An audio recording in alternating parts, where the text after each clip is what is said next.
Best varicose wines చికిత్సనే పొందండి. నొప్పి లేని చికిత్స కోసం సంప్రదించండి ఎవిస్ హాస్పిటల్. నమస్తే రమగారు. నమస్తే చేయ. రమగారు, కార్తీక పౌర్ణమి. కార్తీక మాసం అనగానే మాసం మొత్తం ఒక విశిష్టత అయితే పౌర్ణమికి మరో విశిష్టత కదండి. Special special. మరి పౌర్ణమి యొక్క విశిష్టత. పౌర్ణమి కంటే ముందు మనం ఏం చేస్తాం? క్షీరాబ్ది ద్వాదశి, చిలుకు ద్వాదశి ఇవి చేసుకుంటాం కదా. ధాత్రి, తులసి ధాత్రి కళ్యాణం చేస్తాం. అవి రెండు ఇవి చేసుకుని అదొక హడావిడి. 3 రోజులు గడవగానే పౌర్ణమి వస్తుంది. పౌర్ణమి మరీ విశేషము. పౌర్ణమి నోములు ఉంటాయి చాలామందికి. అవును, పౌర్ణమి నోములు మరి ఎవరెవరి ప్రాంతాల్లో ఏ రకమైన నోములు ఉంటే అవి తప్పకుండా చేయండి, మానకుండా. నాకు తెలియదండి అని చెప్పకండి, ఎవరో ఒకళ్ళని అడగండి. ఉంటే వాళ్ళని ఫాలో అవ్వండి. లేకపోతే మనకు అవి ఎందుకు, మనకే బోల్డ్ ఉంటాయి. అదే కదా. కానీ మీ ఇళ్ళల్లో నోములు ఉంటే మీ ప్రాంతంలో ఏం చేస్తారో, దేశాచారాలు, గ్రామాచారాలు ఏ ఉన్నాయో అవి తప్పకుండా పాటించండి అమ్మా. మీ ద్వారా అవి తర్వాత తరాలకి వెళ్తాయి.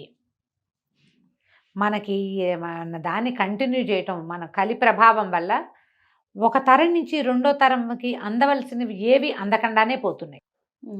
పిల్లలకి అన్నం ఎలా పెట్టాలో కూడా మర్చిపోయే స్థితిలోకి వచ్చాం మనం. మీరు కాన్ఫిడెంట్గా లేకపోతే, మనం కాన్ఫిడెంట్గా లేకపోతే మన పిల్లలకి ఏం చెప్పలేము, సమాధానం చెప్పలేము. కాన్ఫిడెన్స్ ఎప్పుడు వస్తుంది? చేస్తూ ఉంటే వస్తుంది. ఏమో నేను చిన్నప్పుడు చేసేవాళ్ళని నాకు తెలియదంటే, మా అమ్మకేం తెలీదు మీరు చెప్పండి అంటారు నన్ను ఎంతసేపు. అది చెయ్యొద్దమ్మా. మీరు ఏది చేసినా కనుక్కుని చేయండి, తెలుసుకుని చేయండి. ఏటా ఒకటే చేయండి. ఈ సంవత్సరం ఈ అక్కగారు చూపించిందని ఇది, ఆ సంవత్సరం వచ్చే గురువుగారు ఏదో చెప్పారని అది, ఈ సంవత్సరం అంటే అందరికీ చూపించడానికి గొప్ప కోసం ఒక డాంబికానికి పిచ్చి వేషం, అవేవో రాష్ట్రాల్లో వేసే వేషాలు ఇంట్లో వేసి చెయ్యొద్దు. అలా పిచ్చి పిచ్చివి ఫాలో కాకండి. వాళ్ళు ఒట్టి వీడియోలు మీకు సరదాగా చూపిస్తున్నారు అంతే తప్పిస్తే అట్లా అవ్వద్దు. అది తప్పు. ఇప్పుడు నేను చెప్పినా కూడా నేను మీ ప్రాంతం అని చెప్తా ప్రత్యేకంగా. నేను ఇంకొకళ్ళని ఫాలో కాను చచ్చినా. మనం కూడా మన ఇంటికి ఫాలో అయితే ముందుకెళ్తుందమ్మా. దీన్ని ఇప్పుడు మన దాన్ని ముందుకు తీసుకెళ్ళాలి. ఎవరో దాన్ని, వాళ్ళు ఎక్కడి నుంచో అంటించుకున్న దాన్ని, వాళ్ళు ఎక్కడో తెలుసుకున్న దాన్ని ఒక వేషానికి చూపిస్తే, వేషాలు ఫాలో అయితే ఎలాగమ్మా? నిజాలు కదా ఫాలో అవ్వాల్సింది. ఖచ్చితంగా తప్పు కదా అది. ఆ పనులు చేయకండి. గొప్ప కోసం చెయ్యొద్దు. పూజ ఎప్పుడు కూడా భక్తి, తత్పరత, దాని మీద మనకి నమ్మకం ఉండాలమ్మా. ఏదైనా ఒక పని చేస్తున్నాము, నమ్మకంతో చేయండి. ఫ్యాన్సీగా వేషం కోసం నలుగురికి చూపించడానికి చేసేది ఏది కూడా ఫలించదు. ఎప్పుడైనా బెడిసి కొట్టేస్తాయి అవి. బెడిసి కొట్టే పనులు చెయ్యొద్దు. వాళ్ళు చూపించారని అందం, అలంకరణ కంటే భక్తి, శ్రద్ధ, తత్పరత చాలా ఇంపార్టెంట్. ఇది బ్యూటిఫికేషన్ కోసం కాదు. ఈ భక్తి మిమ్మల్ని భగవంతుని వైపుకి నడిపించడానికి, ఈ పర్వదినాలన్నీ మీరు అలంకారం చేసుకుని జనాలకు చూపించడానికి, కొత్త చీరలు కట్టుకోవటానికి కాదమ్మా. అది ఆలోచించండి అట్లా. ఈ ప్రదర్శన మనం పెళ్ళిళ్ళు, పేరెంటాలప్పుడు చేస్తూనే ఉన్నాం కదా. ఉన్నాయి, దానికి ఇంకా ఉన్నాయి, బోల్డ్ ఉన్నాయి. పిల్లల పుట్టినరోజులు వస్తాయి, మీ పుట్టినరోజులు వస్తుంది, పెళ్లి రోజులు వస్తాయి కదా. పర్వదినాలలో పిచ్చి వేషాలు వేయకండి. బ్రీఫ్గా అదే మాట. మన ఇంట్లో, మన ప్రాంతంలో, మన చుట్టుపక్కల, లేదా మనకు ఒక ఆధ్యాత్మిక గురువో లేకపోతే దైవ సంబంధమైన ఆధ్యాత్మిక గురువులు అందరికీ ఉండకపోవచ్చు. పురోహితులు ప్రతి వాళ్ళకి ఉంటారుగా. ఏటా ఓ గురువు గారినే, ఒక అయ్యగారినే పిలుచుకుంటాం కదా. అంతే లేదు, అది కూడా లేదు. మన ఇంటి దగ్గర ఒక దేవాలయం ఉంది, మనం వారానికో 2 వారాలకో అక్కడికే వెళ్ళి అయ్యగారికి నమస్కారం పెట్టొస్తామా?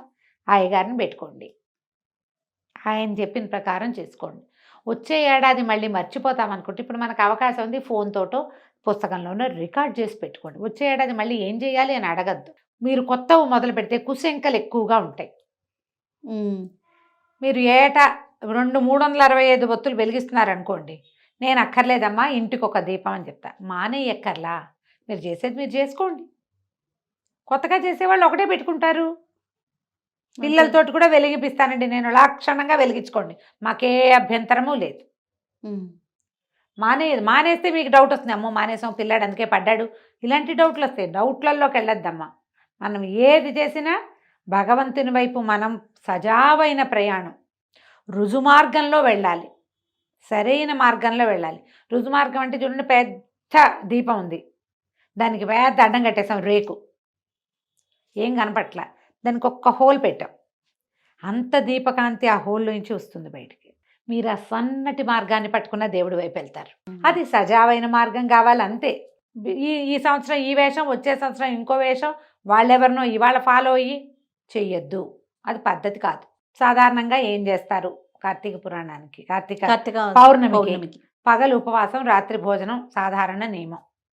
మీరు నక్తాలు ఉంటే కార్తీక నక్తాలు ఉంటారు కదా, పగలు ఉపవాసం రాత్రి భోజనం, ఇది కూడా నక్తాల్లో కలిసిపోతుంది, పర్వాలేదు. ఈ పగలు ఏం తినచ్చు ఏం తినకూడదు, ఒకవేళ ఆకలికి ఉండలేని వాళ్ళు, ఇందులో మళ్ళీ గర్భవతులు కానీ, చంటి పిల్లల తల్లు కానీ, వయోవృద్ధులకు కానీ ఉపవాస నియమం లేదు. మీరు ఈజీగా దేవుడి దగ్గర నివేదన చేసుకుని అవి తినండి, అది కూడా ఉపవాసం కిందకే వస్తుంది, తప్పులేదు. పొద్దున ఏదో నివేదన చేస్తాం, పాలు గిళ్ళు పెడతాం, అన్నం వంట చేసుకుని వంటంతా పెట్టేయండి, శుభ్రంగా తినండి ప్రసాదాన్ని, ఉపవాసమే. ఉపవాసం లేను అని చెప్పక్కర్, మేము ఉపవాసం లేవండి అన్నం తిన్నాం అనక్కర్లా, ప్రసాదమే తిన్నాం, మేము చూపించాం కదా. కూర పప్పు, పిల్లలకి ఏదో వండుతాం చిన్నదంతా అన్నం, అది కూడా నివేదన చేయండి. పిల్లాడు కూడా ఉపవాసం ఉన్నట్టే చంటాడు కూడా చక్కగా. ఈ పని చేయండి.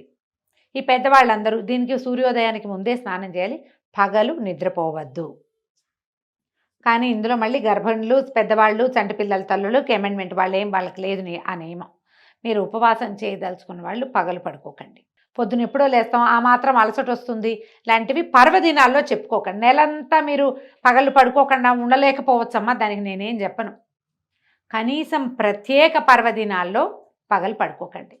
ఆ మాత్రం నిద్ర వస్తుంది కదా, కాసేపు పడుకోండి, చేరబడండి. నో, రాత్రికి పడుకుందరు కానీ పెందరాళి.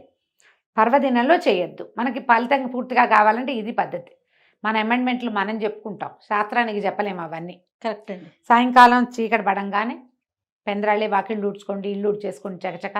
ఏదైనా పని మా ఇంటి అమ్మాయితో చేయించుకోండి, ఏదో మీరే అయితే చేసుకోండి. సావాకిట్లో సంధ్యకు ఒక ముగ్గు వేయండి, సంధ్య ముగ్గేసుకోండి.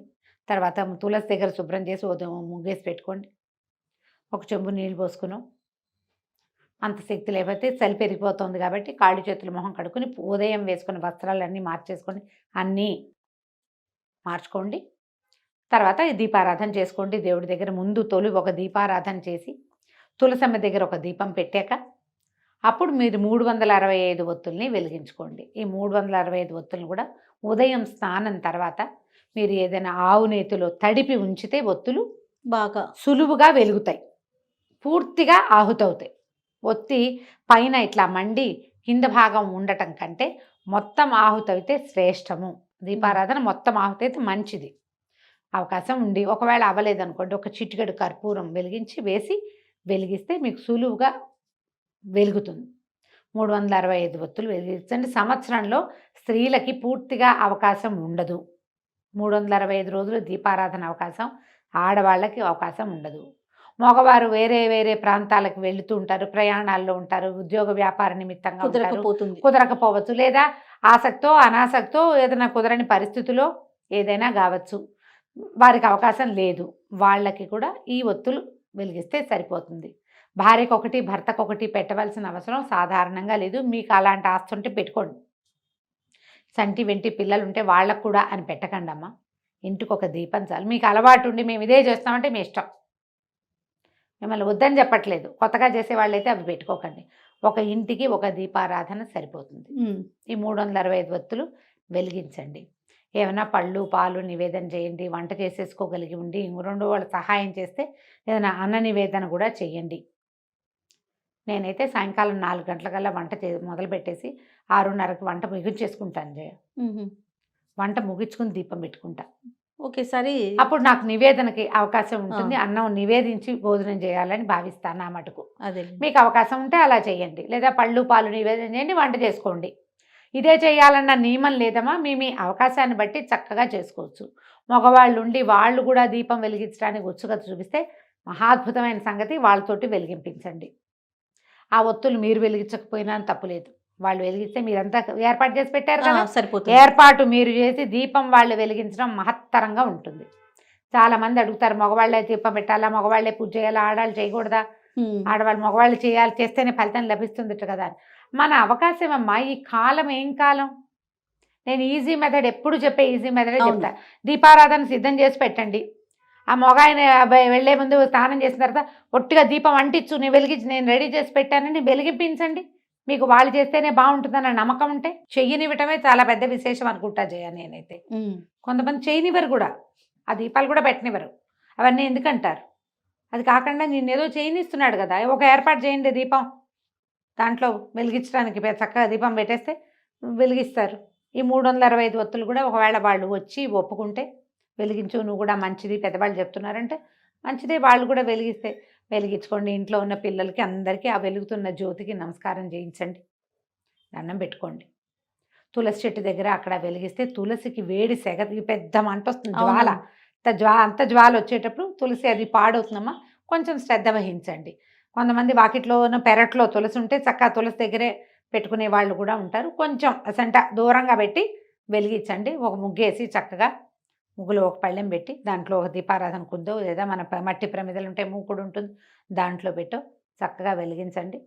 ఇలాంటి జ్యోతిలో భగవద్ దర్శనం చేయటం తెలుసుకోండి. దీనికి ఎన్ని పువ్వులు పెట్టావు, నువ్వు బంతి పూలు పెట్టావా, చామంతి పూలు ఏమీ లేదమ్మా, శ్రద్ధ ఆస్థ ఆ రెండూ కావాలి. వాటితోటి చక్కగా కార్తీక పౌర్ణమి వ్రతాన్ని పూర్తి చేసుకోండి. ఒకవేళ పౌర్ణమి నోములు ఉంటే నోములు చేసుకోండి. కుదిరితే పగటి వేళలోనే దేవాలయ దర్శనం చేయడానికి అవకాశం ఉంటే తీసుకోండి. ఇంత పెద్ద పని ఉంది కాబట్టి ఈ రోజున కాకపోతే మరుసటి రోజు చేసినా పర్వాలేదు. ఇవన్నీ పెట్టి అక్కడ కూడా పరిగెత్తి హైరాన్ పడకండమ్మా. ఏ ఒకటి చేసినా కూడా మంచిదే, ఏం చేసినా శ్రద్ధ భక్తితోటి చేసుకోండి. ప్రమాదాలకి పాలు కాకుండా చూసుకోండి. దీపారాధన వెలిగించినప్పుడు కాస్త పిల్లల దగ్గరకు వచ్చిన మీవే ఏదైనా సిల్క్ చీరలు అవి అయితే ఇబ్బంది పడతారు, కాస్త జాగ్రత్తగా వెలిగించడం. తర్వాత ఇవి కార్తీక పౌర్ణమి నాడు 4 టపాసులు కాల్చడం, పిల్లలతో టపాసులు కాల్పించండి, బాగుంటుంది. చక్కగా జరుపుకోండి. హైరాణ పడద్దు, ఎక్కువ ఏదో చేసేయాలని అనుకోవద్దు. ఏం చేసినా భక్తి శ్రద్ధలతో చేద్దామన్న ఆలోచన మాత్రం పెట్టుకుంటే చాలు. రైట్. నమస్తే. నమస్తే జయ.